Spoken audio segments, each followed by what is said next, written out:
சரி அன்பர்கள், நேற்று நம்மளுடைய கர்மா வகுப்பு, கர்மத்தை தெரிஞ்சுக்கணும்னா பக்தியை வச்சுதான் தெரிஞ்சுக்க முடியும்.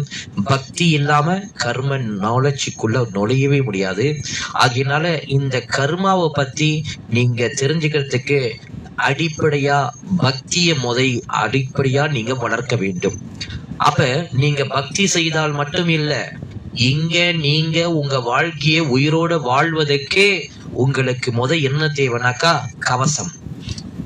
கவசம் இல்லாம நீங்க என்னத்த சாமி நீங்க சொல்லலாம், நான் ரொம்ப சாமி கும்பிடுறேங்க, நான் ரொம்ப டீப்பா சாமி கும்பிடுறேங்க, நான் கோயிலுக்கெல்லாம் கரெக்டா போயிட்டு வந்துருவேன். நீங்க நினைக்காதீங்க உங்களுக்கு எல்லாமே கரெக்டா நடக்கும் அப்படின்னு.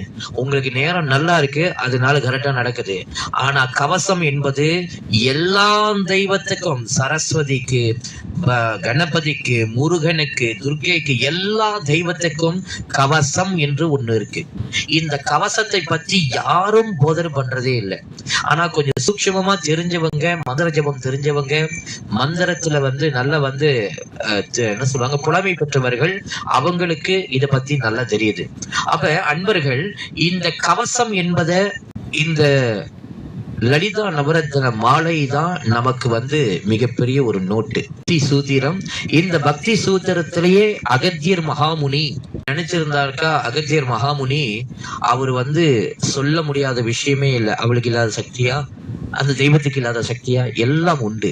ஆனா இந்த லலிதா நவரத்ன மாலையில முதல் இருக்கக்கூடிய பாடலே காப்பு. காப்பு என்றால் தற்காப்பு, பாதுகாப்பு, கவசம் என்று பொருள். அப்ப இந்த கவசத்தை பற்றி நேத்து நான் ரொம்ப தெளிவாக ஒரு ஓப்பனிங் நான் கொடுத்திருந்தேன். ஆக்கும் தொழில் ஐந்தரை நாற்றனலும் பூக்கும் நகையால் புவனேஸ்வரிபால் சேர்க்கும் நவரத்தின மாலையினை காக்கும் கணநாயக வாரணமே அப்படின்னு சொல்லியிருந்தேன். இந்த காப்பு எந்த அளவுக்கு நமக்கு ஒர்க் அவுட் ஆகும் அப்படின்ற ஒரு விஷயம், எந்த அளவுக்கு முக்கியம் அப்படின்ற ஒரு விஷயத்த நேற்றே நான் சொல்லிட்டேன். அந்த வீடியோ நான் கிட்டத்தட்ட ஒரு 30 நிமிஷம் பேசியிருப்பேன். அது நேற்று சொன்ன அந்த வீடியோ, அது எல்லாமே பதிவு பண்ணி நம்மளுடைய யூடியூப் சேனல்ல பதிவு பண்ணி வச்சிருக்கோம். இந்த வாய்ஸ் ஆஃப் கர்மா யூடியூப் சேனல்ல நீங்க போய் பார்த்தீங்கன்னா டீட்டெயில்ஸா போட்டிருக்கேன். ஓகே. அப்ப இந்த கவசம் நீங்க எந்த அளவுக்கு நீங்க அதிகரிக்கணும் அப்படின்ற ஒரு விஷயம் ரொம்ப முக்கியமா தேவை. அப்ப இந்த கவசம் என்பது நான் சொல்லியிருக்கேன், ரொம்ப எளிமையா நீங்க இந்த கவசத்தை புரிஞ்சுக்கணும் அப்படின்னாக்கா, ரொம்ப ஈஸியா நீங்க இந்த கவசத்தை புரிஞ்சுக்கணும் அப்படின்னாக்கா, ஒரு வீடு கட்டுறீங்க, அந்த வீடு கட்டினால வீட்டை சுற்றி மதிசுவர் கட்டி இருப்பீங்க, முன் வாசல் கேட்டுல இருக்கும், சுத்தி செவரு எழுப்பி இருப்பீங்க. ஓகேவா? அதுக்கப்புறம் முன் வாசல் பூட்டி பின் வாசல் பூட்டு போட்டிருப்பீங்க. அதுக்கப்புறம் ஒரு அலாம் சிஸ்டம் வச்சிருப்பீங்க, பக்கத்துல இருக்கிற என்ன சொல்லுவாங்க, பாலை போலீஸ்க்கு அலர்ட் ஆகுற மாதிரி. ஆமா இல்லையா? அப்ப இந்த இவ்வளவு மதி சேவர் கட்டி, அதுக்கப்புறம் முன்னுக்கு போட்டு வாசல் போட்டு, பின்னாடி வாசல் போட்டு பூட்டி, அதுக்கப்புறம் அலாம் சிஸ்டம் செட் பண்ணனாலும் உங்களுடைய கடுமையான உழைப்பால சேமிச்சு வைத்த சேமிப்பை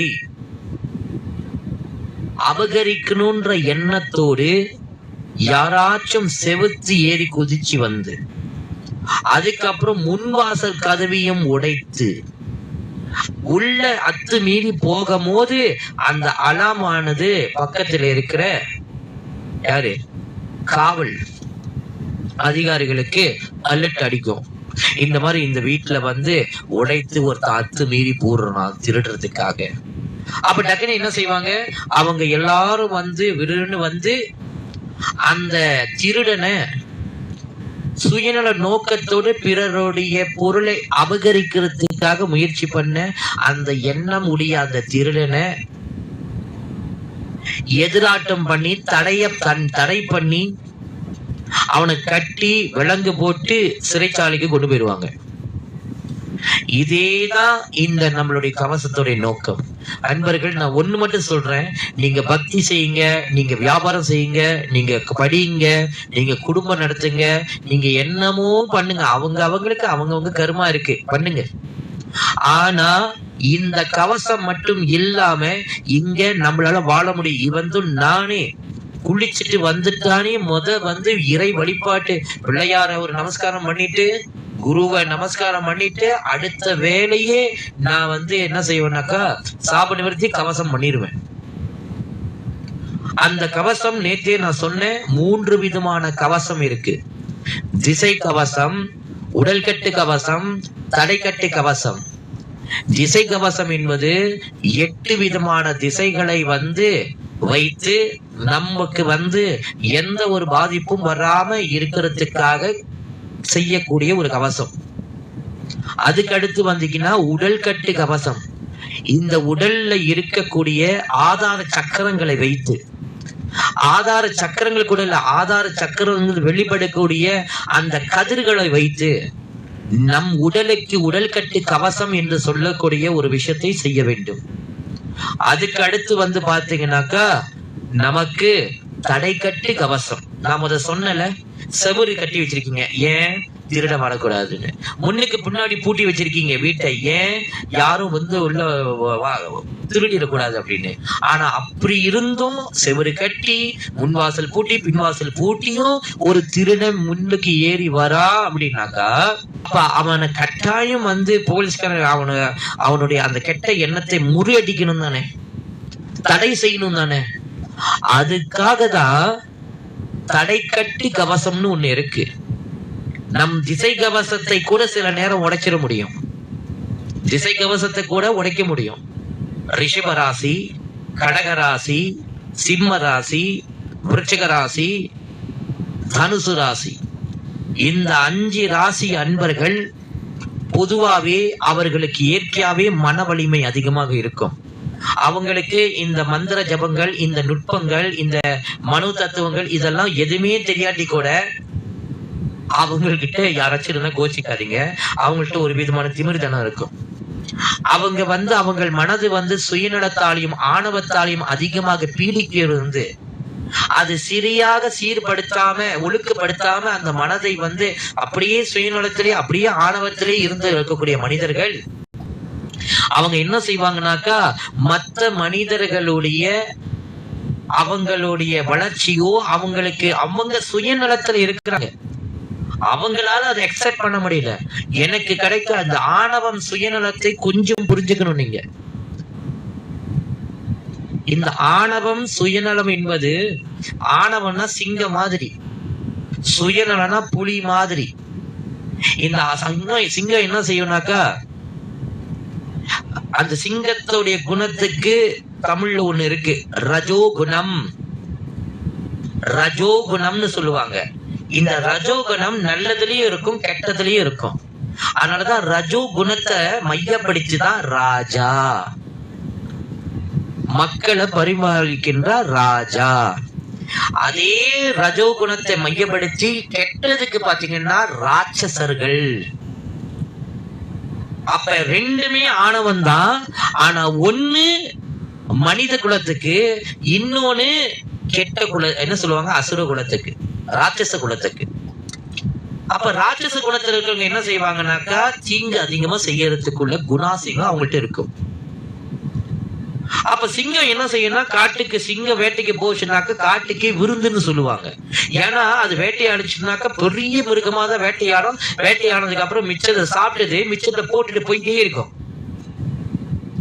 ஆனா சுயநலம் பிடித்து சுயநலம் என்ன முடிய மனிதர்கள் இருக்கிறாங்களே, இது சொன்னது ஆணவம் சிங்கம்.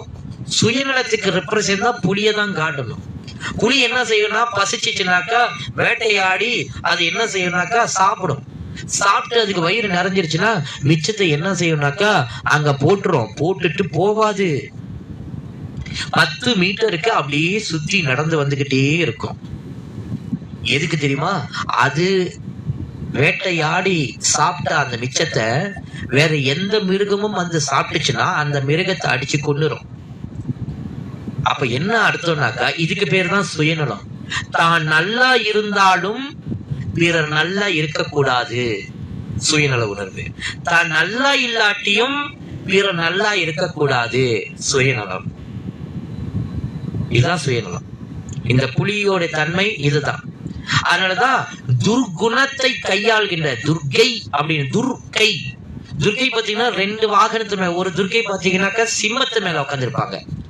அவளுக்கு பேரு அவளுடைய குணம் ரஜோ குணமா, கிரியாசக்தி. இன்னொரு துர்க்கை பாத்தீங்கன்னாக்கா புலி மேல உட்காந்துருப்பாங்க. அவங்க யாருன்னு பாத்தீங்கன்னாக்கா காளி, இச்சா சக்தி.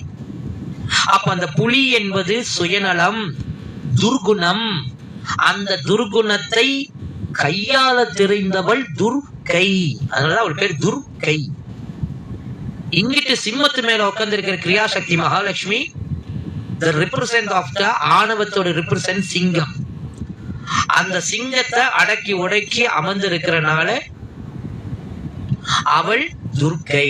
ஆணவமும் சுயநலமும் துர்குணம். அப்ப இந்த துர்குணத்தை துர்கா பூஜை பண்ணி துர்க்கையை புரிந்து கொண்டு துர்க்கை மேல பக்தி செய்து அவங்கள துர்குணத்தை சீர்படுத்தணும்.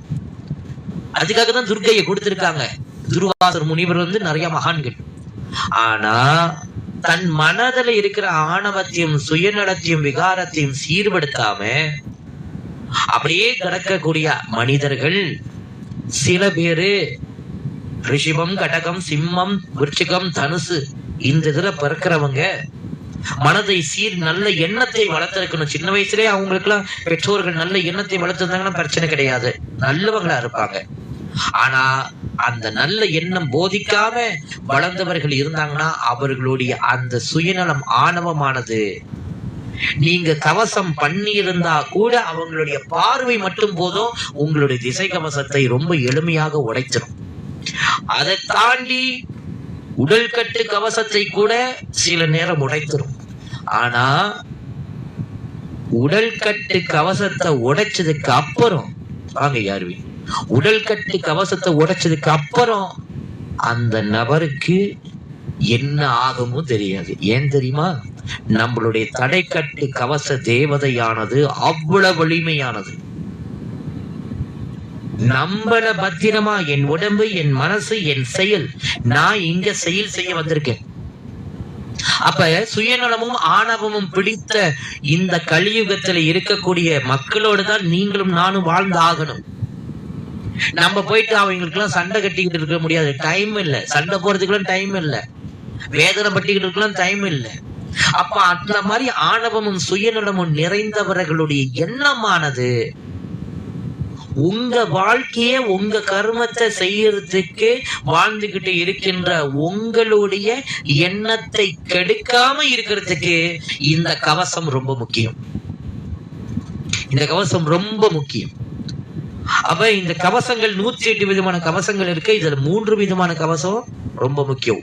திசை கவசம், உடல் கட்டு கவசம், தடைக்கட்டு கவசம். இந்த 3 கவசம் இல்லாம காலையில நீங்க எந்திரிச்சிட்டு குளிச்சதுட்டு அன்றாடம் வாழ்க்கையை நடத்துற வரைக்கும் உங்கள் வாழ்க்கையை வாழ முடியாம ஆக்குறதுக்கு என்ன செய்ய முடியுமோ அத்தனையும் செய்திருவார்கள். இப்ப மனிதர்கள் சொன்னேன், கண்ணுக்கு தெரியாம உங்களுடைய தெய்வீக சக்திகளை எல்லாத்தையும் திருடப்படும். இந்த கவசம் என்பது இல்லை அப்படின்னாக்கா, நீங்க கவசம் பண்ணிக்க தெரியல அப்படின்னாக்கா உங்களுக்கு உங்களுடைய தெய்வீக சக்தி உங்களுக்கே தெரியாம, அதாவது என்னன்னாக்கா உங்க பேங்க்ல கஷ்டப்பட்டு பணம் சேர்த்து வச்சிருக்கீங்க, உங்களுக்கே தெரியாம ஸ்கேம் பண்ணி உங்க பேங்க்ல கொஞ்சம் கொஞ்சமா காசை திருடிக்கிட்டு இருக்காங்க. அதாவது நான் பேங்க்னு சொன்னது, உங்களுடைய பணம்னு சொன்னது உங்களுடைய தெய்வீக சக்தி. உங்க உடம்பு தான் உங்களுடைய சூக்ஷ்ம தேகம், மைண்ட் தான் உங்களுடைய பேங்க். அதுல இருக்கிற தெய்வீக சக்தி தான் உங்களுடைய செல்வம். அந்த செல்வத்தை உங்களுக்கே தெரியாம ஸ்கேம் பண்ணிடுவாங்க. எக்ஸாம்பிள், ஒன்னாவது, நீங்க உங்க வீட்டை விட்டு வெளியாகி உங்க வீட்டுல இருந்து எத்தனை முச்சந்திகளை தாண்டி போறீங்களோ அத்தனை முச்சந்திகளிலும் உங்க தெய்வீக சக்தி திருடப்படும். இது நம்பர் 1. நம்பர் 2, சுயநலமும் ஆணவமும் நிறைந்த மனிதர்கள் இடத்துல துர்புத்தி என்று சொல்லக்கூடிய ஆணவமும் சுயநலமும் அதிகமா இருக்கக்கூடிய அவர்கள்ட்ட அதிகமா துர்தேவதைகளும் துர் ஆவிகளும் தான் அவங்க மனுஷங்கள்ட்ட சூழ்ந்து இருக்கும். அந்த மாதிரி மனுஷங்கள்ட்ட நீங்க கை கொடுக்கும் போதோ, கட்டி பிடிச்சி போட்டோ எடுக்கும் போதோ, பக்கத்துல நிக்கும் போதோ, முக்கியமாக ஆண்களுக்கு வலது பக்கம் தோள்பட்டை, பெண்களுக்கு வலது பக்கம் தோள்பட்டை தொட விடவே கூடாது. அப்ப அந்த துர்புத்தி உடையவர்கள் இடத்துல தேவதைகளும் துர்குணம் உடைய ஆவிகளும் தான் சூழ்ந்து இருக்கு அவங்கள்ட்ட. அப்படிப்பட்ட மனுஷங்கள்ட்ட நீங்க பழகும் போது நீங்க தான் கவசம் போடலையே, உங்க பேங்க் லாக்கர் தான் ஓப்பனா கிடக்குது, உங்களோட பேங்க் ஏடிஎம் கார்டையும் நம்பரையும் தான் ஓப்பனா வச்சிருக்கீங்க. அது என்ன செய்யணும், கொஞ்சம் கொஞ்சமா தின்னுக்கிட்டே இருக்கும். இந்த தெய்வீக சக்தி என்பது உங்களுடைய பணத்தை விட, உங்களுடைய நகைகளை விட, நீங்க சேர்த்துக்கிட்டு சொத்தை விட மிகப்பெரிய சக்தி, மிகப்பெரிய சொத்து, மிகப்பெரிய சக்தி வாய்ந்தது உங்களுடைய தெய்வீக சக்தி தான். உங்க தெய்வீக சக்தியை நீங்க எந்த அளவுக்கு வச்சிருக்கீங்களோ அதை பேஸ் பண்ணி தான் உங்களால பணம் சம்பாதிக்க முடியும். உங்க தெய்வீக சக்தியை பேஸ் பண்ணி தான் உங்க வாழ்க்கையை நிம்மதியா வாழ முடியும். உங்க தெய்வீக சக்தியை பேஸ் பண்ணி தான் உங்களுடைய வியாபாரம் இருக்க போது. உங்க தெய்வீக சக்தியை பேஸ் பண்ணி தான், தெய்வீக சக்தி தான் எல்லாமே. உங்களுடைய காடிக்கு எண்ணெய் ஊத்துறீங்க, 5 வெள்ளிக்கு எண்ணெய் ஊத்துனா ஓரளவுக்கு கிலோமீட்டருக்கு தான் ஓட முடியும். ஜேபி வரைக்கும் நீங்க காடி ஓட்டிட்டு போகணும்னா ஃபுல் டேங்க் அடிக்கணும். ஆமால, ஃபுல் டேங்க் அடிச்ச அந்த காடியில நீங்க மேக்சிமம் போயிட்டே இருக்கலாம். ஆமாவா இல்லையா? 5 வெள்ளிக்கு எண்ணெய் ஊத்திட்டு நீங்க ஜேபி வரைக்கும் போக முடியுமா? போக முடியாது. சரி, ஃபுல் டேங்க் நீங்க காடியில எண்ணெய் ஊத்திட்டீங்க, ஜேபிக்கு போலாம் அப்படின்ட்டு. ஆனா எப்படியோ அந்த பெட்ரோல் டேங்க்ல காடி டேங்க்ல ஒரு சின்ன ஓட்டை இருந்திருக்கு. அது என்ன செஞ்சிச்சுன்னா சொட்டு சொட்டு சொட்டு சொட்டு சொட்டுன்னு ஊத்தி ரொம்ப சீக்கிரமா முடிஞ்சிருச்சு. 50 கிலோமீட்டர் வர்றதுக்குள்ளேயே உங்க எண்ணெய் முடிஞ்சு போச்சு. என்னடா இது, என்ன முடிஞ்சிருச்சா? ஒருவேளை வேகமா ஓட்டி இருப்பணும் அப்படின்னு நினைச்சிட்டு நீங்க என்ன செய்வீங்கன்னா, நேரா போயிட்டு திருப்பி போயிட்டு எண்ணெய் ஊத்துவீங்க ஃபுல் டேங்க். அது வேகமா போகும்போது என்ன ஆச்சுன்னா, அந்த ஒரு ஓட்டை 2 3 4 ஓட்டை ஆயிடுச்சு. இப்ப என்ன ஆச்சுனாக்கா, 40 கிலோமீட்டர் 50 கிலோமீட்டருக்குள்ளே திருப்பி ரொம்ப சீக்கிரமா மொத்த விட இன்னும் வேகமா எண்ணெய் குறைஞ்சிருச்சு. என்னடா இது? சரி, திருப்பி எண்ணெய் ஊத்திட்டு போயிருவோம். எண்ணெய் ஊத்தி ஓட்டை இன்னும் நிறைய ஆகிட்டு இருக்கு. திருப்பி திருப்பி எண்ணெயை ஊத்தி ஊத்தி போயிட்டு இருக்கீங்க. எவ்வளவு செலவு? 200 வெள்ளியில எண்ணெயை ஊத்திட்டு போயிடுற இடத்துல நீங்க 600 வெள்ளி 1000 வெள்ளிக்கு செலவு பண்ணி எண்ணெய் ஊத்திருக்கீங்க. ஏன்? அந்த காடியில கீழே அந்த பெட்ரோல் டேங்க்ல ஓட்டைகள் இருந்திருக்கு. ஓட்டுற உங்களுக்கு தெரியாம இருந்திருக்கு. சிம்பிள். அதே மாதிரிதான் கவசம் இல்லாதவர்கள் ஓட்டை விழுந்த பெட்ரோல் டேங்க் மாதிரி. உங்க வாழ்க்கையில நீங்க ரொம்ப சிரமத்தை அனுபவிக்கணும். கொஞ்சம் பணம் சம்பாதிக்கிறதுக்கே அவ்வளவு கஷ்டப்படணும். ஒரு விஷயம் நடக்கிறதுக்கு அவ்வளவு கஷ்டப்படணும். நீங்க உங்க வாழ்க்கையை சுதந்திரமா வாழ்றதுக்கு அவ்வளவு போராடணும். நீங்க உங்க வாழ்க்கை ஆரோக்கியமா இருக்கிறதுக்கு அவ்வளவு கஷ்டப்படணும். நீங்க உங்க வாழ்க்கையில மகிழ்ச்சியா நிம்மதியா செல்வ சௌபாகியத்தோடு வாழ்றதுக்கு அவ்வளவு கஷ்டப்படணும், அவ்வளவு செலவு பண்ணணும். அதற்காக தான் நம் சித்தர்கள் என்ன செய்தார்கள்னா, காப்பு என்று சொல்லக்கூடிய கவசத்தை எப்பயுமே அவங்க சித்தர்கள் பாடல்கள் எடுத்தாலும் அரியதோர் நமச்சிவாயம் நான் படிப்பேன். அதுவும் காப்பு தான். அரியதோர் நமச்சிவாயம் ஆதி அந்த மானதம் 6 2 100 தேவர் அந்துரைத்த மந்திரம் சூரியதோரி எழுத்துவனை சொல்லுவேன் சிவ வாக்கியம் தோஷ தோஷ பாவ மாய்கை தூர தூர ஓடவோ. காப்புது. ஆக்கும் தொழில் 5 நாற்ற நலம் பூக்கும் நகையால் புவனேஸ்வரிப்பால் சேர்க்கும் நவரத்தின மாலையினை காக்கும் கருநாயக வாரணமே. காப்பு. அப்ப இந்த முச்சந்திகள் தாண்டறது, இறப்பு வீட்டுக்கு போகும்போது, கல்யாணங்களுக்கு போகும்போது, ஒருத்தவங்களை தொடும் போது, அதே நேரத்துல தொட்டு பேசும் போது, முக்கியமா பெண்களுக்கு இடது பக்க தோள் பட்டிய தொட்டாலோ அல்லது அவங்களுடைய அந்த இந்த மாதிரி தோள் பட்ட போட்டு பிடிக்கும் கிட்ட இருப்போம், அப்படி கட்டி பிடிச்சிட்டு போட்டு அடிப்போம், இப்படி இருப்போம், அப்படி ஜாலியா இருப்பீங்க, எடுத்துக்கங்க. அப்புறம் ஜாலியா துன்பப்பட வேண்டியதான். தொடர்மோதும் தெய்வீக சக்தியை இழக்கப்படும். சோ இந்த தெய்வீக சக்தியை கொண்டுதான் நீங்க உங்களுடைய காப்பை வலிமையா ஆக்க முடியும். அதான் காப்புல படிக்கும் போது ஆக்கும் தொழில் ஐந்தர நாட்டனலும் பூக்கும் நகையால் புவனேஸ்வரிவால் சேர்க்கும் நவரத்தின மாலையினை, அங்கதான் நிப்பாட்டின. சேர்க்கும் நவரத்தின மாலை என்பதுதான் தெய்வீக சக்தி. 9 விதமான தெய்வீக சக்தியை நீங்க சேமிச்ச பிறகு சேமிச்சு வச்சிருக்கணும் எப்பயுமே ஸ்டாண்ட் பாயா. உங்க தெய்வீக சக்தியை நீங்க இனிமேல என்ன நினைக்கணும்னாக்கா, பணம் இல்லையே துன்பப்படாதீங்க. தெய்வீக சக்தியை சேர்த்து பாருங்க, பணம் உங்களை தேடி வரும். ஆனா நீங்க என்ன செய்யறதுக்காக பிறந்திருக்கீங்களோ, என்ன கர்மத்துக்காக பிறந்திருக்கீங்களோ, அந்த கர்மத்தை செய்வதற்கு தேவையான வால்யூம், வெல்த் அண்ட் ப்ராஸ்பரிட்டி மட்டும்தான் உங்களை சேரும். ரொம்ப தெளிவா தெரிஞ்சுக்குங்க. இந்த கர்மா உங்களுடைய ஒவ்வொரு, இது ரொம்ப முக்கியமான பாயிண்ட், எழுதிக்குங்க. உங்க கர்மா ஒவ்வொரு மூச்சுக்கும் மாறிக்கிட்டே இருக்கும். ஒவ்வொரு மூச்சுக்குமே மாறும். உங்க கர்மா 1 மணி நேரத்துக்கு ஒரு தடவை மாறும். உங்க கர்மா 2.5 மணி நேரம் அல்லது 2 மணி நேரத்துக்கு ஒரு தடவை மாறும். உங்க கர்மா சூரிய உதயத்திலிருந்து சூரிய அஸ்தமனம் 12 மணி நேரம், சந்திர உதயத்திலிருந்து சந்திர அஸ்தமனம், சூரிய உதயத்திலிருந்து சூரிய அஸ்தமனம் ஆனதுக்கு அப்புறம் சூரிய அஸ்தமனத்திலிருந்து சூரிய உதிக்கிற வரைக்கும் 12 மணி நேரம், 24 மணி நேரம். அந்த 12 மணி நேரத்துக்கு ஒரு தடவை உங்க கர்மா மாறும். 15 நாட்கள், 7 நாட்களுக்கு ஒரு தடவை உங்க கர்ம பேட்டர்ன் மாறும். 15 நாட்களுக்கு, வளர்ப்பிற 15 நாள், ஜெயிப்பிற 15 நாளைக்கு ஒரு தடவை உங்க கர்மா மாறும். இன்னும் முட்டுட்டேன், 2.5 நாளைக்கு ஒரு தடவை உங்க கர்மா மாறும். 30 நாளைக்கு ஒரு தடவை உங்க கர்மா மாறும். வாரத்துக்கு ஒரு தடவை, 15 நாளைக்கு ஒரு தடவை, மாசத்துக்கு 30 நாள், மாசத்துக்கு ஒரு தடவை. அதுக்கப்புறம் வருஷத்துக்கு ஒரு தடவை, 1.5 வருஷத்துக்கு ஒரு தடவை, 2.5 வருஷத்துக்கு ஒரு தடவை. இந்த மாதிரி உங்களுடைய கர்மமானது மாறிக்கிட்டே இருக்கும். அப்ப அந்த கர்மம் மாறி இருக்கிறத, எப்படி மாறி இருக்குன்றத புரிஞ்சுக்கணும்.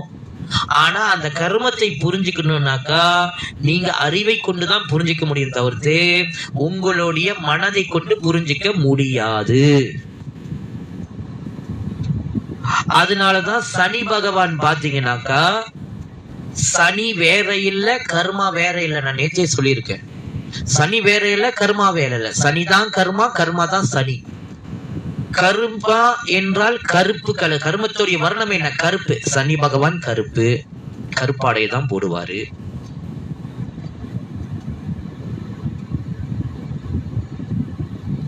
சனி பகவான் மந்தகாரன், மந்தனாக்க மெதுவா நகரக்கூடியவரும்.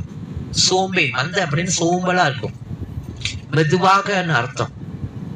சனி பகவானுக்கு இடது கால் பாதிக்கப்பட்டு இருக்கும், வலது கால் மட்டும்தான் அவருக்கு பலம். இடது கால் என்பது மனம், வலது கால் என்பது அறிவு, சத்தியம். அதனாலதான் சொன்னேன், கர்மத்தை மனதை கொண்டு தாங்க தான் முடியும். அவர் ஒரு கால் ஊனமா இருந்தாலும் தாங்கி தாங்கி நடக்கிறாரு. தன் வாழ்க்கையில கர்மத்தை அனுபவிக்கும் போது அந்த மனதை கொண்டு தாங்க மட்டும்தான் முடியும், தவிர்த்து அதை கடந்து போவதற்கு உங்களுடைய அறிவு மட்டும்தான் உங்களுக்கு பயன்படுத்த முடியும். It's a pure consciousness. ஞாபகத்தில் வச்சுக்கோங்க, இதெல்லாம் ரொம்ப முக்கியமான பாயிண்ட். ஒரு துன்பம், வேதனை, துயரம், அவமானம், துக்கம், துரோகம், விபத்து, வறுமை, பிரிவு, மரணம், மரண பயம் வந்துருச்சு. ஏதோ ஒரு தீராத பாப கர்மத்தை நிக்கிறீங்க. எதுவா இருக்கட்டும், வறுமையா இருக்கட்டும், நோயா இருக்கட்டும், துயரமா இருக்கட்டும், அவமானமா இருக்கட்டும், துக்கமா இருக்கட்டும், எது வேணாலும் இருக்கட்டும், அந்த சூழ்நிலையில நீங்க அதை கடந்து போவதற்கு உங்கள்கிட்ட ஒரு கருவி இருக்குன்னா, எல்லாம் வல்ல இறைவன் உங்களுக்குள்ள ஆத்மஸ்வரூபமா இருக்கிறாங்க. அந்த ஆத்மா சத்தியமா வேலை செய்யும். உங்களுக்கு சத்தியம் தெரியாதனால அந்த சத்தியம் பேரறிவா வேலை செய்யும். நீங்க பேரறிவை இன்னும் கண்டறியாதனால அந்த பேரறிவு உங்களுக்கு பகுத்தறிவா வேலை செய்யும். பகுத்தறிவும் உங்களுக்கு பண்ண தெரியலையே, பயன்படுத்த தெரியலனாக்கா, பகுத்தறிவும் தெரியலனா உங்களுக்கு சிற்றறிவுக்குள்ள வரும். சிற்றறிவுல ஒன்னும் பண்ண முடியாது. சிற்றறிவு முழுக்க முழுக்க இந்த வெளி உலகத்துக்கு மட்டும்தான் பயன்படுத்த முடியும். ஆனா கில்ட்டி கான்சியஸ்னு ஒண்ணு இருக்கு. அந்த கில்ட்டி கான்சியஸ் ஒரு விதமான இமோஷனல். ஆனா அது எவ்வளவு உங்களுக்கு உதவ முடியும்னா ஜஸ்ட் 1%. அந்த சிற்றறிவுன்னு சொல்றது ஒரே 1% தான் உங்களுக்கு உதவ முடியும். ஆனால்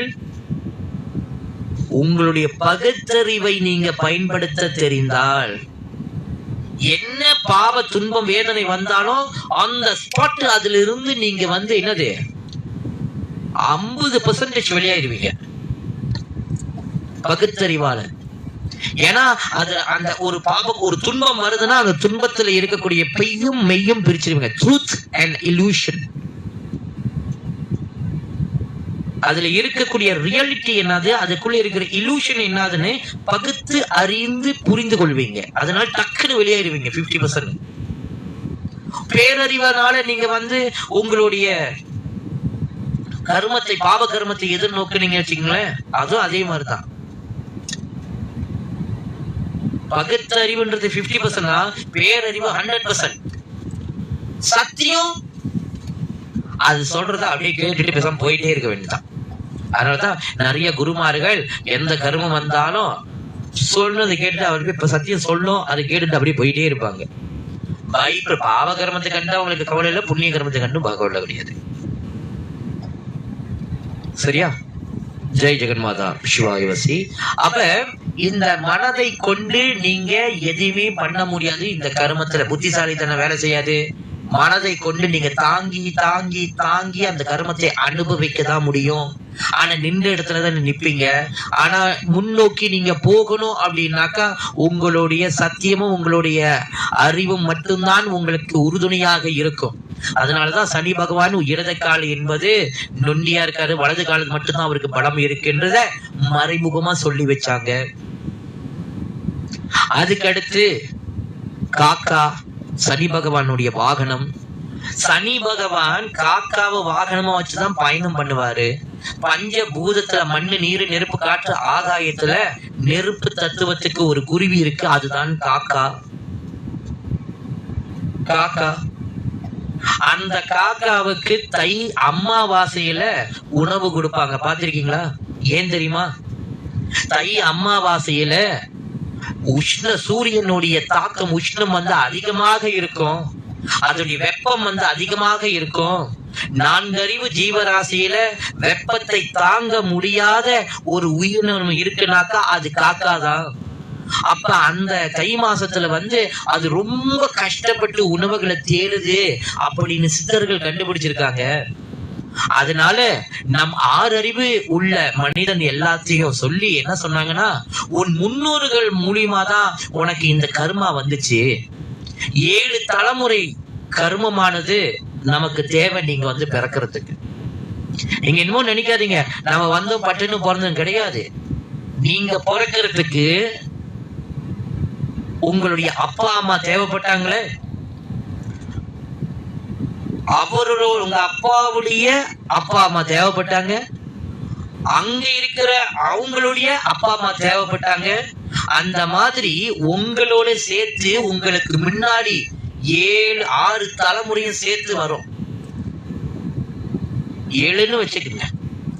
7 தலைமுறையையும் சேர்த்து கணக்கு பண்ணணும். அந்த 7 தலைமுறையோடைய தாய் தந்தையோடைய பாப்ப புண்ணிய கர்மத்துடைய பதிவில் இருந்து முன்ன பின்ன பாபம் புண்ணியம் சரி தவறு எல்லாம் சீர்படுத்தாம நெறி தவறி நெறியா இருந்து எல்லாத்தையும் கடந்து கடைசியாக இந்த பிறவியில நீங்க இன்னாரா பிறந்திருக்கீங்க.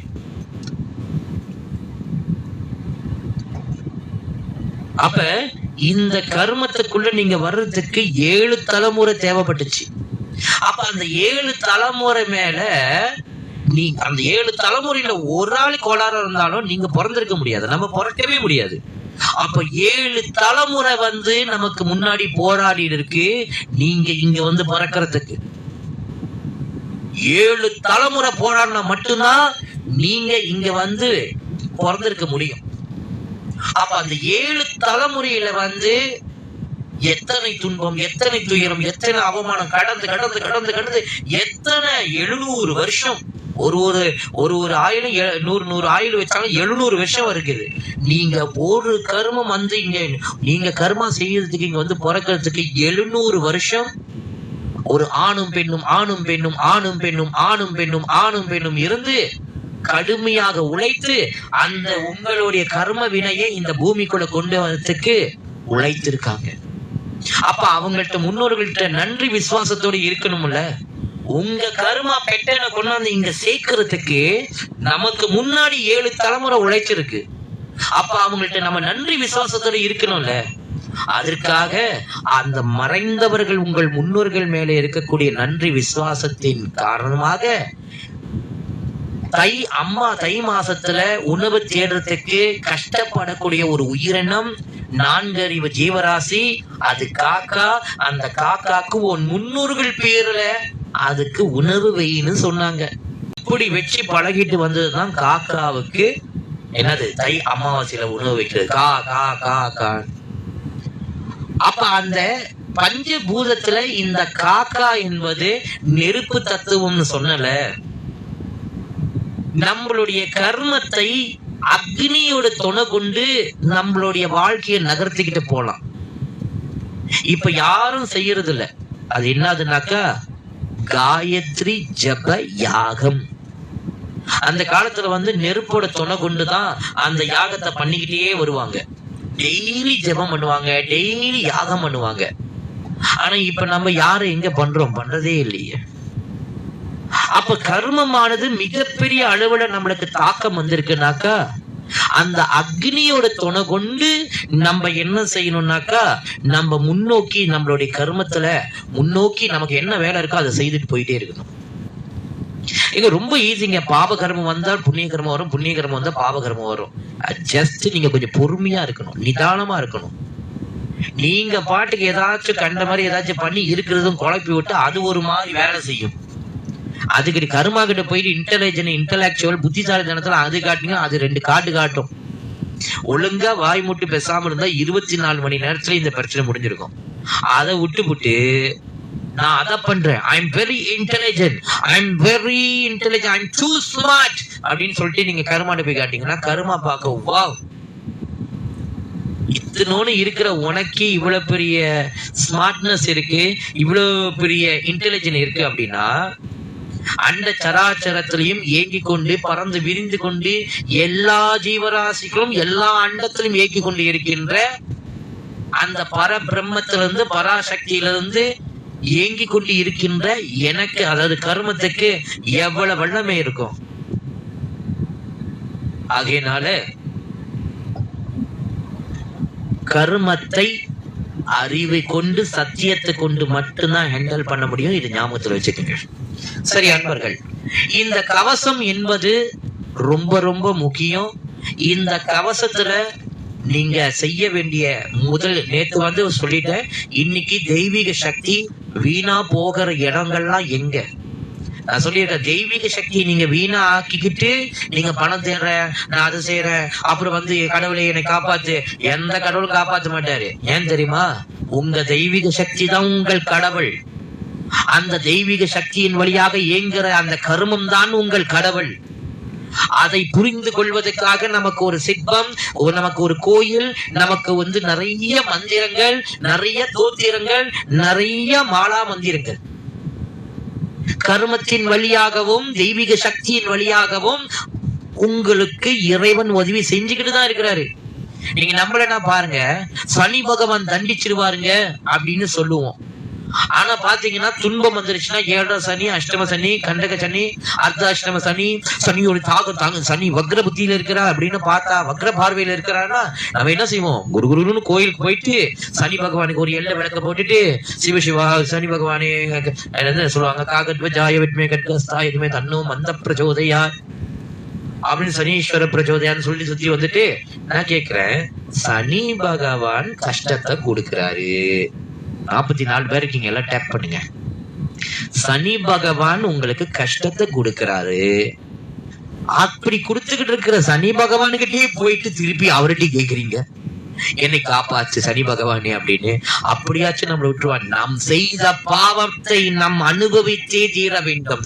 வித்தே விளைவே அகத்தியர் மகாமுனி சொன்னது, சித்தன் அகத்தியர் சொன்னது எட்டும் பொய்க்கவே போய்க்காது. வித்தே விளைவே. நீ என்ன எண்ணத்தை விதைத்தாயோ அது விளைவாக வந்து நிற்கும். ஒரு விதை, ஒரு மாங்காய் விதைய மண்ணுல போட்டோம்னாக்கா ஒரே ஒரு மாங்காவா திருப்பி வருது. ஒரு மாங்காவை நீங்க மண்ணுல போட்டீங்கன்னா 10 வருஷம் கழிச்சு பாத்தீங்கன்னா அது பெரும் மாமரமாக வளர்ந்து 100 கணக்கான மாங்கனியை கொடுக்கும். அதே மாதிரி உங்களுடைய அந்த சுயநலம் ஆணவத்திலிருந்து வரக்கூடிய எண்ணமானது, விகாரத்தோடு வருகின்ற எண்ணமானது உங்களை பாவ செயல் அவம்பெறும் பிழையை செய்ய வைச்சு அந்த பாவ கர்மத்துடைய விளைவுகளை நீங்க அனுபவிக்கும் போது நீங்க செஞ்சதை விட 10 மடங்கு 100 மடங்கு அது பெருசா இருக்கும். அப்ப அதுல இருந்து வெண்டு வர்றதுக்கு என்ன வழி? பக்தி மாத்திரம், ப்ராப்பரான உண்மையான பக்தி. இப்ப இந்த சுத்திக்கிட்டு இருக்க இந்த கமர்ஷியல் பக்தி எல்லாம் இங்க பேச்சுக்கே ஆகாது, பேச்சுக்கே ஆகாது. இந்த கமர்ஷியல் பக்தி எல்லாம் எண்ட் ஆஃப் டைம்ல என்னத்தமா ஆகும்? உனக்கு நான் இவ்வளவு செஞ்சினேன் கடவுள்கிட்ட போயிட்டு, கடவுள் வந்து கேட்டாரு இப்ப உங்கள்கிட்ட, எனக்கு அங்க என்னது காஞ்சிபுரம் பட்டு கொடு. கடவுள் வந்து கேட்டாரு, எனக்கு கொடமா பாலை ஊத்து. கடவுள் வந்து சொன்னார், தங்கத்துல எனக்கு கோபுரம் வை. கடவுள் வந்து சொன்னாரு, அனாதை பிள்ளைங்களுக்கு சாப்பாடு கொடு. கடவுள் சொன்னாரா? நல்லா யோசிச்சு பாருங்க. நமக்குள்ள ஒரு சின்ன பயம் இருக்கு, நம்ம நிறைய பாவம் பண்ணிருக்கோம், அப்பப்போ புண்ணியத்தை பண்ணிடுவோம். அந்த புண்ணியம் பண்றதுலதான் இங்க பிரச்சனையே. பக்தி இல்லாம புண்ணியம் செய்யறதுக்கு முயற்சி பண்றாங்க தந்திரமாக. 10 காசுக்கு பிரயோஜனம் கிடையாது. ஐ எம் வெரி சாரி. நீங்க எல்லாம் ஆரோக்கியமா இருக்கணும், மகிழ்ச்சியா, நிம்மதியா, செல்வ சௌபாகியத்தோட சுதந்திரமா நீங்க நல்லா இருக்கணும், நல்லா இருக்கணும், நல்லா இருப்பீங்க. அதுக்காக தான் இந்த 63 நாள், ஒவ்வொரு வருடமும் 63 நாள் நார்த் பெர்லிஸ் சவுத் ஜேபி வரைக்கும், இப்ப பெர்லிஸ்ல இருக்கிறோம். 2வது நாள் கர்ம சுத்தி ஜபத்துல 7 நாள் பெர்லிஸ், அதுக்கப்புறம் 7 நாள் கெடா, அதுக்கப்புறம் 7 நாள் பிணைங்க. ஒரு நகரமா போயிட்டு இருக்கு. ஏன்? உண்மையான பக்தியை வளர்க்க வேண்டும். இந்த கர்மத்திலிருந்து நீங்க நீங்க தப்பு செஞ்சா கூட பிரச்சனை இல்லை. என்ன கேட்டீங்கன்னா, நீங்க தப்பு செஞ்சா கூட பிரச்சனை. தப்பு செய்தால்தான் நீங்க அதை திருத்திக் கொள்ள முடியும். ஆனா இங்க என்னன்னா, அடிமையாக வாழக்கூடாது. மனுஷங்க இங்க அடிமையாக வாழ்றாங்க. உங்களுக்கு புரியலையா? உங்களுக்கு நோய்களை தரக்கூடிய உணவு எதுன்னு தேடி போயிட்டு நீங்க எப்படி சாப்பிடுறீங்க? எப்படி நீங்க அந்த அளவுக்கு மயங்குறீங்க? என் உடலுக்கு இது ஒத்துக்காத, குடிக்கிறதுக்கு வெந்நீர் இருக்கும் போது எதுக்கு தேடி போய் ஐஸ் தண்ணி குடிக்கிறீங்க? யாரு உங்களை பழக்கப்படுத்தி கொடுத்த ஐஸ் தண்ணி குடி, நல்லா இருக்கும், ஜாலியா இருக்கும். ரொம்ப சூடா இருக்கே, ஐஸ் தண்ணி குடிச்சா சரியாயிரும், யாரு உங்கள்கிட்ட சொல்லி கொடுத்தா? அது சரியா? பிழைதானே? ஆரோக்கியத்தை கொடுக்கக்கூடிய உணவுகளை, உங்களுக்கு உள்ள உணவை நீங்க தானே தேடி சாப்பிடணும். ஆனா அது செய்ய முடியாம கண்டதை காட்சி கொண்டதை கோலம் சொல்லிட்டு எதெல்லாம் கிடைக்கணும் எல்லாத்தையும் சாப்பிடுறது. இந்த நாவடக்கம்னு கொஞ்சம் கூட இல்லாம எல்லாத்தையும் சாப்பிடுறது. அதுக்கப்புறம் நோய் வரும்போது கடவுளே காப்பாத்து, கடவுளே காப்பாத்து. எந்த கடவுளை வந்து காப்பாத்துவாரு?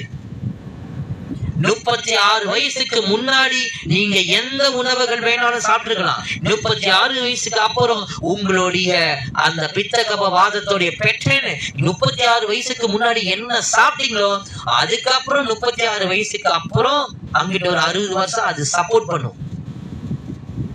நல்லா கேட்டுக்கங்க. குழந்தையிலிருந்து 36 வயசு வரைக்கும் 35 வயசு வரைக்கும் நீங்க என்ன உணவு சாப்பிட்டீங்களோ அந்த உணவானது அடுத்து 30 வருஷத்துக்கு 36 வருஷத்துக்கு அது கிட்டத்தட்ட ஒரு 70 விழுக்காடு உங்களுக்கு 75 விழுக்காடு சப்போர்ட்டா நிற்கும். 25 விழுக்காடு மட்டும்தான் உங்கள் உணவு முறை.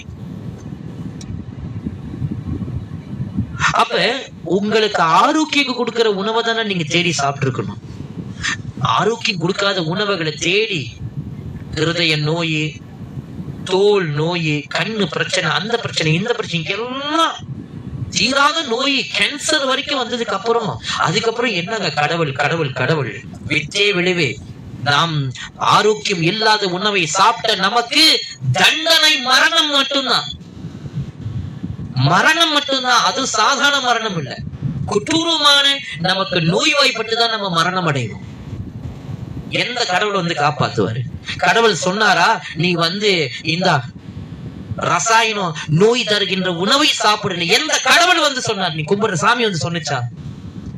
சொல்லுங்க பாப்போம்.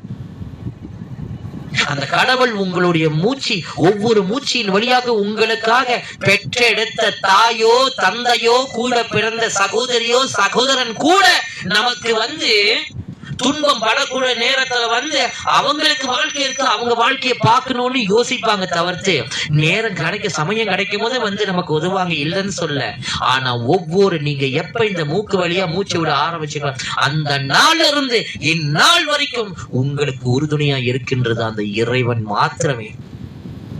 ஆனா ப்ராப்பரான பக்தி இல்லாம அந்த இறைவனை எல்லாத்தையும் உதாசீனம் பண்றது, இறைவனுடைய வழிபாட்டு பக்தி மார்க்கத்தை உதாசீனம் பண்ற போது கர்மமானது கெட்டு போகுது. கர்மம் கெட்டு போனால், பக்தி கெட்டு போனால் அதனுடைய விளைவுகளை நாம் அனுபவித்தே தீர வேண்டும். அனுபவித்தே. இந்த பக்தி மட்டும்தாங்க உங்க மனசை எப்பயுமே மகிழ்ச்சியா, நிம்மதியா, செல்வ சௌபாகியத்தோட சுதந்திரமா வச்சுக்கிறதுக்கு ஒரே வழி, சித்தர்கள் கொடுத்த ஒரு வழி.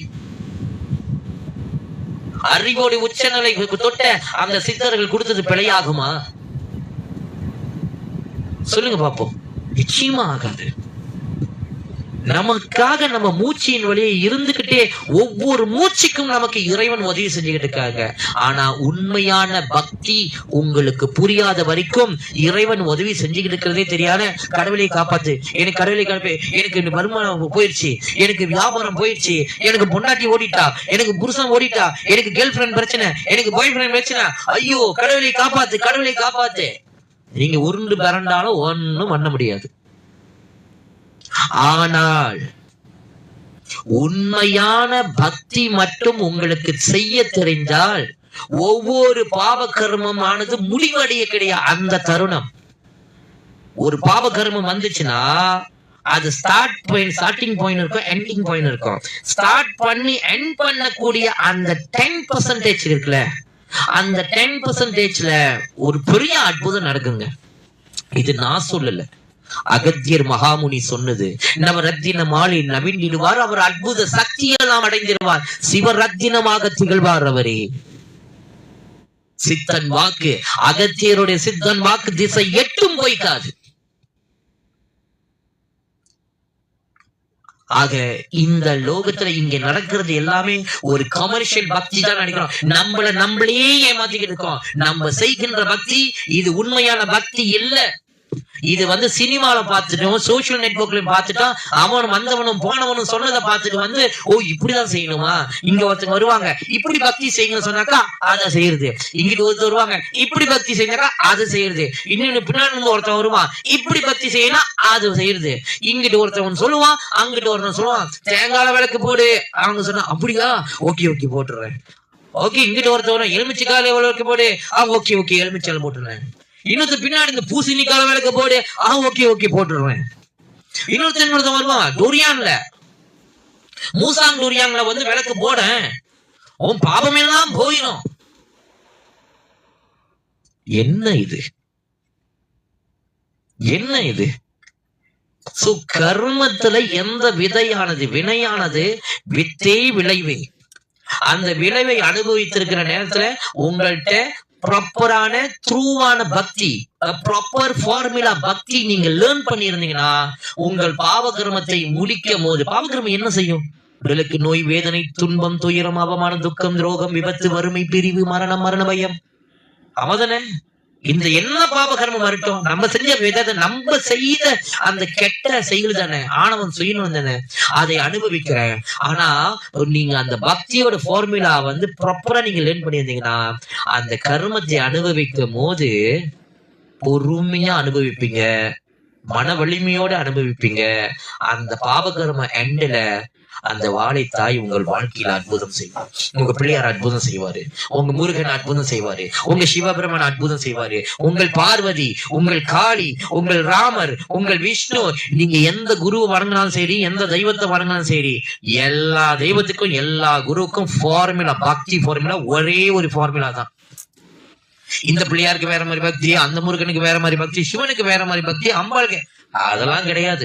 மந்திரம் வேறையா இருக்கலாம், உருவம் வேறையா இருக்கலாம், என்ன சொல்லுவாங்க, ரிச்சுவல் வேறையா இருக்கலாம், வழிமுறைகள் வேறையா இருக்கலாம். ஆனா பக்தி ஃபார்முலா எல்லா தெய்வத்துக்கும் ஒரே ஒரு பக்தி ஃபார்முலா, ஃபர்ஸ்ட் சரணாகதி.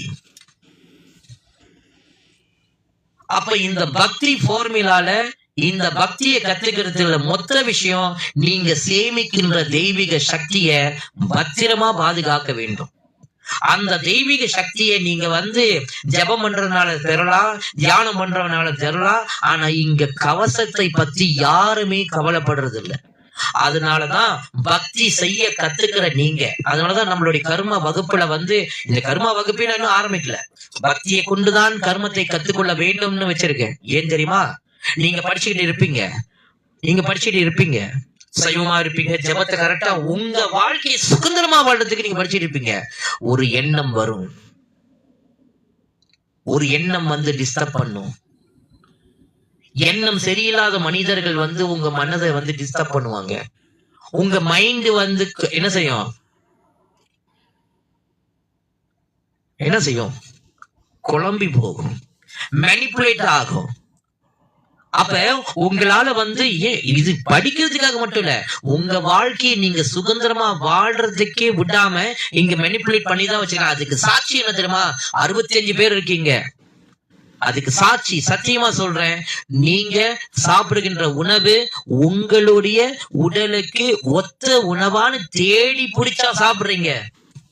வேற வழி இல்ல, என்ன கிடைக்கிறதோ சாப்பிட்டு போவோம். ஆமா தானே? வேற வழி இல்ல, என்ன கிடைக்கிறதோ சாப்பிட்டுக்குவோம். எங்க இதுதான் இருக்கு, நான் என்ன செய்வேன்?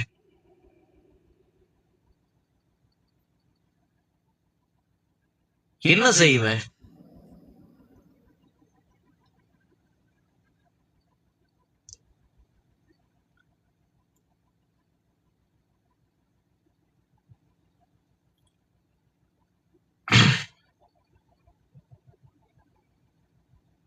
ஆகையினால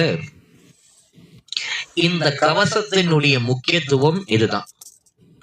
உங்களை பாதுகாக்கிறதன் வழியாக ஞாபகம் வச்சுக்கோங்க, இந்த பக்தி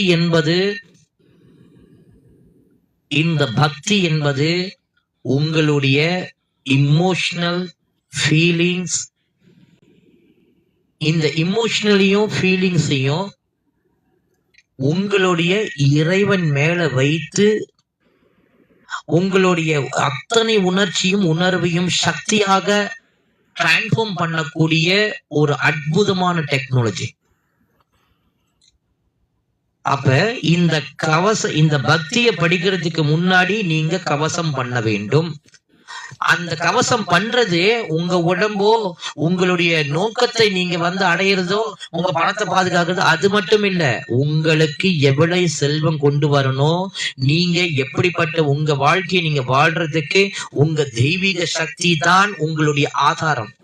எப்படி வந்து பேங்க்ல இருக்கக்கூடிய பணத்தை ரொம்ப செக்யூர் பண்ணி வைக்கிறீங்களோ, அதே மாதிரி தான் உங்க தெய்வீக சக்தி மேல நீங்க கவனத்தை செலுத்தி ஆகணும். அந்த செலுத்துறீங்கனாக்கா நீங்க உங்களை சுத்தி கவசம் பண்ணுவீங்க. சரியா? சரி அன்பர்கள், இன்று இந்த போதும். நாளை பொழுது இந்த தெய்வீக சக்தியை கொண்டு எப்படி வந்து கவசம் கட்டுறது, ஸ்ட்ரெயிட்டா கவசம் திசை கவசம் எப்படி பண்ணணும், நாளைக்கு வந்து ஒரு சப்ஜெக்ட் தான் திசை கவசம் எப்படி பண்றதுன்னு சொல்றது. God is everywhere and within yourself, just do meditation, everything else is useless. Read Gita. நான் நினைக்கிறேன் கீதையை நீங்க தப்பா படிச்சிருக்கீங்க பிரதர். ரீமா வந்து ஆனா பெண்ணான்னு தெரியல. You can do meditation. Who can do meditation? Meditation is not for nobody can do a meditation. You only can do focus. After you reach the 100% focus, automatically you will reach the meditation stage level. Nobody person can do meditation. If anyone tell I do the meditation, he in the wrong part. Don't say. Gita is telling the truth and very clear. When do you start the Sankhya Yoga? Geetha தானே பேசணும். சாங்கிய யோகத்தின் நோக்கமே focus. After you focus, automatically you become a nirvi. நிர்வினா தெரியும்ல, நிர்வி அப்படின்றது meditation லெவலுக்கு நீங்க தானா போயிருவீங்க.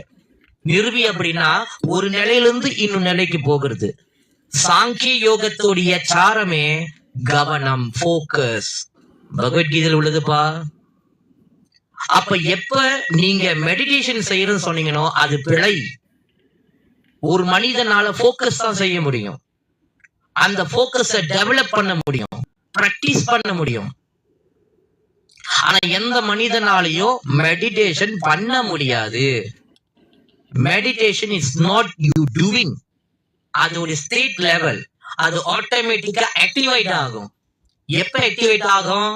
நீங்க உங்க போக்கஸ 1%, 2%, 3% டெவலப் பண்ணிக்கிட்டே இருக்கீங்களா, அது அப்படியே டெவலப் ஆகி 100% டச் பண்ணனே ஆட்டோமேட்டிக்கா வந்து மெடிடேஷன் வந்து உங்களுக்கு ஆக்டிவேட் ஆயிரும்.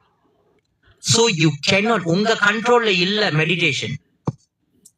தியானம் என்பது உங்களுடைய கட்டுப்பாட்டுக்குள்ள இல்ல. இது ஒரு பேசிக்கான விஷயம். சோ அப்பனாக்க உங்களுக்கு வந்து எவ்ரிதிங் எல்ஸ் இஸ் யூஸ்லெஸ். நீங்க படிக்கிறது பெரிய விஷயம் இல்லையா? கீதைய சொல்கின்ற பாட்டின் பொருள் உணர்ந்து சொல்லுவார். அதோடைய ஆழ பொருளை புரிஞ்சு படிங்க, நீங்க நல்லா இருப்பீங்க. இல்ல அப்படின்னாக்கா இப்படிதான் வந்து யூஸ்லெஸ்ஸா பேசிட்டு இருக்கணும் நீங்க. ஜெய் ஜெகன்மாதா சிவாய் வசி. சரியா? குட் லக் அன்பர்கள். நாளை பொழுது திசை கவசம் எப்படி செய்யணும் அப்படின்ற ஒரு சப்ஜெக்ட். திசை கவசத்துக்கு முன்னாடி நீங்க ஜபத்தை பத்தி ஓரளவுக்கு தெரியணும். ஏன்னா ஜபம் எப்படி நான் சொன்னல, காடி ஜேபி வரைக்கும் போகணும்னா பெட்ரோல் ஃபுல் டைம் ஊத்தணும். நீங்க பண்ற ஜபம் தான் உங்களுடைய தெய்வீக சக்தியை அதிகரிக்கிறதுக்கு பெட்ரோல் ஊத்துற மாதிரி. சரியா?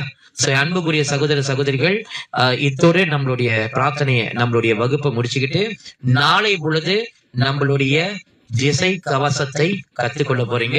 அன்பர்கள் 45 பேர் இருக்கீங்க. நம்மளுடைய 63 நாள் கர்ம யாத்திரை நார்த் பெர்லிஸ் சவுத் ஜேபி வரைக்கும் ஒவ்வொரு நெகிரியிலும் போயிட்டு நம்மளுடைய கர்மா என்று சொல்லக்கூடிய ஒரு சப்ஜெக்ட் வந்து எடுத்து பக்தி அடிப்படையாக வைத்து கர்மா சப்ஜெக்ட சொல்லி கொடுத்துக்கிட்டு இருக்கேன். இப்ப வந்து நம்ம 2வது நாள் பெர்லிஸ்ல இருக்கிறோம், கங்கார்ல ஸ்ரீ ராஜ முனீஸ்வர ஆலயத்தின் பக்கத்திலே. அங்க இருந்து நம்ம வந்து இந்த வகுப்பை வந்து செய்துகிட்டு இருக்கோம். ஒரு நிகரிலையும் 7 நாள் கேம்பிங் பண்ணி இந்த வகுப்பு நடக்குது. நீங்க இந்த உலகத்துல எங்க இருந்தாலும் பிரச்சனை இல்லை, நீங்க வீட்டுல இருந்தபடியே நீங்க வந்து இந்த டிக்டாக் வழியாவே நீங்க படிச்சுக்கலாம். சோ இதுல வந்து நீங்க பதிவு பண்ணணும் அப்படின்னாக்கா இந்த கர்ம யாத்திரையில 2 முக்கியமான விஷயம். ஒண்ணு, நான் ஒரு நாளும் காலையில வந்து குருகுல பிக்ஷைக்காக போறது. இந்த குருகுல பிக்ஷைன்னு ஒண்ணு இருக்கு.